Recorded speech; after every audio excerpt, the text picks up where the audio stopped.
ஆனால் நீங்கள் ஆவியில் இன்னும் வளர வளர வளர உங்களுக்குள்ளே அந்த உங்களுடைய சன்ஷிப், உங்களுடைய புத்திர சுவீகாரத்தை விளங்கி கொடுத்தீங்கன்னா அந்த நேரத்தில் இயேசு நாமம் கூட தேவையில்லை.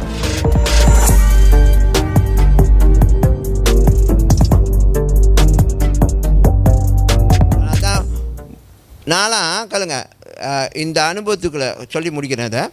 இந்த அனுபவத்துக்குள்ளே வரும்பொழுது இந்த நம்ம என்னுடைய ஒவ்வொரு ஜெபத்தை நான் ரீரைட் பண்ணுவேன். ரீரைட்னா என் மைண்டில் நான் சொல்கிறது சரியா, நான் சொல்கிறது சரி, சில நேரம் எழுதுவேன். நான் ஜெபத்தை எழுதுவேன். ஏன்னா அந்த டைமில் எப்படி ஜெபிக்கணும்னு புதுசு. ஏன்னா இப்படி இந்த ஒரு இல்லை ப்ரே பண்ண வரும்பொழுது பிதாவை நம்ம கூப்பிடணும், அப்புறம் இயேசு நாமத்தில் சொல்லணும் அப்படி சொல்லிட்டு எங்கே கன்ஃபியூஸ் ஆகிடக்கூடாதுன்னு சொல்லிட்டு இயேசு இடையில எங்கேயுமே வரமாட்டார். பிதாக்கிட்ட போகும்போது அவர் நாமத்தை மட்டும்தான் யூஸ் பண்ணணும். ஓகே. ஆனால் நீங்கள் ஆவியில் இன்னும் வளர வளர வளர உங்களுக்குள்ளே அந்த உங்களுடைய சன்ஷிப், உங்களுடைய புத்திர சுவீகாரத்தை விளங்கி கொடுத்தீங்கன்னா அந்த நேரத்தில் இயேசு நாமம் கூட தேவையில்லை. அப்பா உங்களை டைரெக்டாக எப்படி பார்க்குறாரு? இயேசுவோட ஈக்குவலாக பார்க்குறாரு.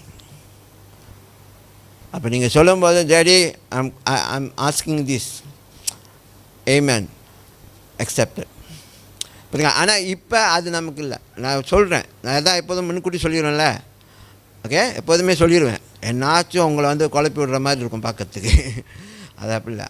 ஒன்ஸ் உங்கள் சன்ஷிப்பை நீங்கள் விளங்கணும். இது எங்கன்னா கேளுங்க, இது எங்கன்னா உங்கள் சன்ஷிப் அப்படின்னா உங்களை புத்திர சுவீகாரத்தை நீங்கள் விளங்கணும். நான் ஆண்டவருடைய மகன், அதனால் தேவ ஆவினால் வழி நடத்தப்படுகிறவர்கள் தேவனுடைய புத்திரர்கள். அந்த மெச்சூரிட்டி இருக்கும்பொழுது உங்களுக்கு தெரியும். அதை சொல்லும்பொழுது எஸ், அந்த ஓனர்ஷிப்பில் நீங்கள் சொல்ல முடியும்.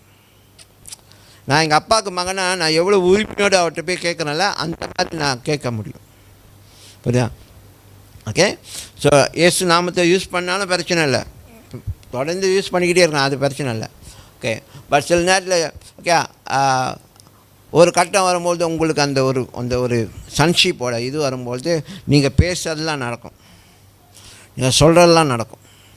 அப்போ உங்களுக்கு தெரியும் கம்யூனிகேஷன் லெவல் வேறு ஆயிரும். அந்த மாதிரிலாம் வரணும். நீங்கள் வந்துட்டீங்க, சொல்கிறேன், இந்த இடம் பத்தாது.